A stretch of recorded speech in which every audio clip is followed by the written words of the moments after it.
One of the telltale signs of hysteria, when behavior typically deemed mentally unstable becomes entirely acceptable. If you ever wonder how people ended up drowning witches or killing neighbors in civil wars or following Chrissy Teigen on Instagram, you can bet hysteria was the driving force. We've seen idiots on TV defending riots and looting while laughing off rising murder rates. And they aren't just rising, they're exploding. Currently in NYC, the rate of shootings is expanding faster than Brian Stelter's sweatpants. Pretty sure I used that line before, but it never gets old. But such behavior is a moral blindness, an acceptance of evil that's infected the media, politicians, Alyssa Milano, and all those nutbags cosplaying on the street. People call them protesters out of fear, but they aren't. They're the white middle-class riot kids caught in a spell of fashionable madness. It's awful. Until it's so awful, it's hilarious. Normally, I'd never think of that movie, ever, except it's been pulled from an Oregon film festival after some unloved protesters claimed it glorifies police. Now, adults would ignore such complaints, assuming they're from shut-ins whose only film they're familiar with is whatever forms around their toilet bowl. But organizers of the NW Center aren't adults, they're cowards. They heard the hysterical call to arms that police are bad and folded like a Portland mayor before a non-cisgendered alpaca who self-identifies as a ferret. Other films slated to run at the festival include Fast Times at Ridgemont High and Creature from the Black Lagoon. It's disgusting. Typical patriarchal oppression in the form of cisnormative gender prisons.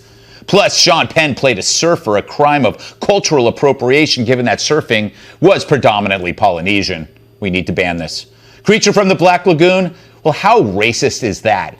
Black Lagoon, really? What's it look like to you? Clearly, it's tapping into a white privilege fear. A dark-complexioned creature kidnaps a Caucasian female and brings her to his lair. This could have been written by Trump's campaign staff. We need to burn all the remaining reels, please. It's hysteria. It's what our country's callow leaders are having for dinner with their burned hair. Remember the Boston Marathon bomber? He was supposed to die, but he got a reprieve last week. Right, he won an appeal on his death sentence. He appealed for less death and won. You know who didn't get a reprieve? The SWAT team who caught the frickin' bomber. Yeah, they were disbanded. Apparently, the city suddenly and coincidentally had limited resources, so they cut the specialized, highly trained outfit. Meanwhile, Seattle's expected to slash their police force in half and get rid of their SWAT team and horse-mounted unit. With the money they're saving, maybe they're going to build a downtown hysteria zone. No cops and no sense, but a ball pit for Antifa. Doesn't it make you remember when all the good libs told us that when leftists said defund the police, they didn't really mean it? Lies. And they're doing all this as homicide rates spike in large Democrat-controlled cities and as the FBI has to open 300 domestic terror investigations since the riots began. And now, after 70 days of rioting, the Portland mayor is upset. But not because of the suffering it brought to his citizens, but that it might help Trump. Don't think for a moment that if you are participating in this activity, that you are not being a prop for the re-election campaign of Donald Trump, because you absolutely are. You are creating the B-roll film that will be used in ads nationally to help Donald Trump during his campaign. You don't want to be part of that, then don't show up. See, that's why the chaos and violence is evil, because it provides great B-roll for Trump, not that it hurts people. What an immoral pile of crap this mayor is. He's why this country could be screwed. Yeah, hysteria makes you do weird things, like in a time of ramped up violence, eliminating cops and SWAT.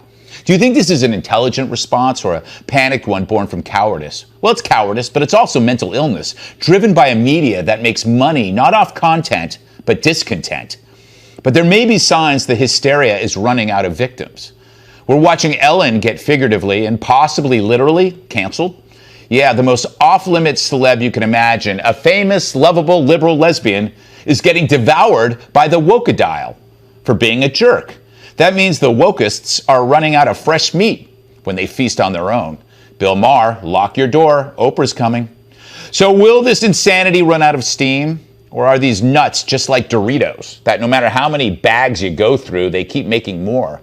And as long as colleges keep churning out these rage worms, they'll keep clogging our highways and abusing decent citizens. Unless the adults wake up and take the reins back from these twerps. It better happen soon. The thing about hysteria, the more it spreads, the longer it lasts. Suddenly you wake up thinking you're in Portland, when it's now America. Period. Let's welcome tonight's guest. He's a rabble-rouser in very strange trousers. Retired Green Beret Master Sergeant and host of Hollywood Weapons on the Outdoor Channel, Terry Shepard. If jokes were seeds, I'd bury him in my backyard. Writer and comedian Joe DeVito. You know what has a nice ring to it? Her left hand. Host of Sincerely Cat on Fox Nation, Cat Timpf. Yeah. Niagara Falls is his jacuzzi. I think I used that one. My massive sidekick and host of Enough Said on Fox Nation, Tyrus. All right, Terry. Yes, Where sir. are we headed? What can we do? You can answer those questions in order. Okay, well, first of all, Creature from the Black Lagoon is one of my favorite movies of all time. Steven Spielberg stole that from Jack Arnold. I have a life-size bust of the Creature from the Black Lagoon in my house. Okay, I've done that. Well, here's the funny thing. At that film festival, if something bad goes, if something happens, there's some people committing crimes, they're going to call the police to help them. And so I think it's interesting that the police are the bad guys. Well, listen, man, we talk about this. I feel like we talk about this every day, every week, all the time. We're seeing the results of decades of these people being told that the country sucks, everybody's bad, and you need to overthrow it. And a lot of lessons here. The government is not your friend. You listen to Wheeler. He's actually saying, I know I destroyed the city, but don't talk about it and show it because people are going to vote for Trump. It's crazy. It's actually crazy. Yeah. Joe, I'm a little bit confused because I don't even think Kindergarten Cop is Arnold's worst movie. I was going to put Twins ahead of that. Yeah, she's talking about Kindergarten Cop like it's the Bad Lieutenant. It's not the edgiest fare that he's done. What a perfect 2020 movie to take on. Yeah. Because we've got no cops and no kindergarten. It's true. I think this woman hasn't even seen. Like, has she seen his movies from the other that time period? You've got Predator. Right. Where he takes on an undocumented immigrant. Right, yep. And you've got Commando, where he kills like 100 people to save Alyssa Milano, which in retrospect... Yes. But it shows you... I don't think she watched this movie, this woman who complained. Yeah. Because the most problematic scene in this movie is the one where the little boy stands up and says... Boys have a penis and girls have a vagina. Right. That's why this movie should be in trouble. And guess what, child actor from 30 years ago? You're canceled. Yeah, that's true. In fact, I was surprised that got under the radar because that, to me, is more offensive to the modern progressive than anything. All right, Tyrus, you may be the only person that loves movies, weird movies, more than me. Why hasn't Hollywood actually stood up against this stuff? Because everybody there is going to be canceled unless they actually build a wall against this. Okay, first of all, I'm really trying not to reach through this camera and pull Joe through the screen. Arnold Schwarzenegger has never had a bad movie. Kindergarten Cop was phenomenal. How dare you? I even watched Hercules in New York. Phenomenal. Now, I'm going to stop for a second. I'm just going to calm down. I'm not going to go there. The book burning is now our arts and our culture. Mm-hmm. Greg, I challenge you. I know you're a writer. You love movies as much as I do. Mm-hmm. Kindergarten Cop sequel, Kindergarten Cops. We put all the little babies in little police uniforms.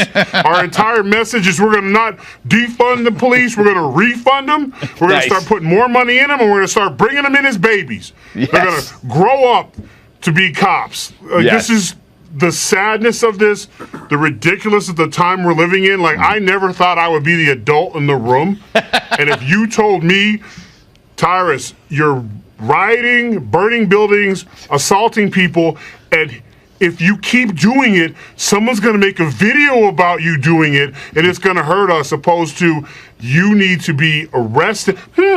If he only had more boots on the ground, like federal agents or someone to help out and arrest these rioters who are destroying his town, I wonder where he'd be at now. Oh, you don't want that because you don't want consequences. Like, I'm an adult in the room. I'm still dressing the same as I was when I was 10. Me and too. I'm the adult in the room. This is scary.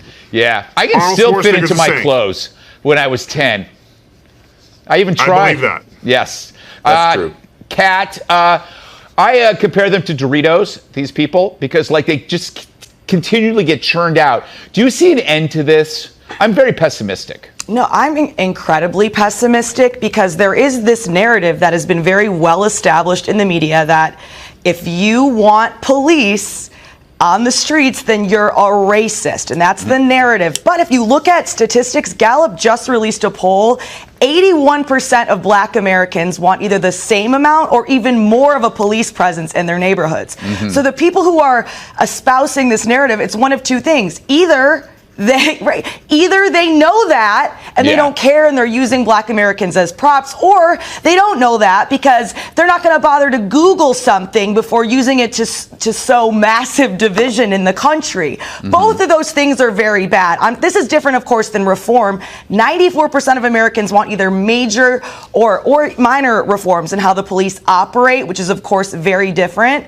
So we all agree on a lot of these things. I guess that doesn't rate because we all have so much agreement. You talk to people, you realize this, but these loud voices that are full of crap get all the attention. And it's too serious of an issue. Was that directed at me? Was that directed at me? No. Oh. No. It was directed at Terry. The one-armed man did it. The one-armed man did it. Speaking of, Kat, you're still engaged? I haven't messed it up yet. Oh, excellent. Excellent. Just checking. It's now been 7 days. That's a new record for you, Kat. It really is. It's a new record. Congratulations. It's so against her brand. I mean, I'm happy for her, but it is so against her brand. It's destroyed my brand. Anybody who says it's against their brand deserves not to have a brand and they'd be thrown off a cliff. And their arm put in a sling. Yes. All right. You guys can't touch me. Yes. Who'd want to, Terry? You're disgusting.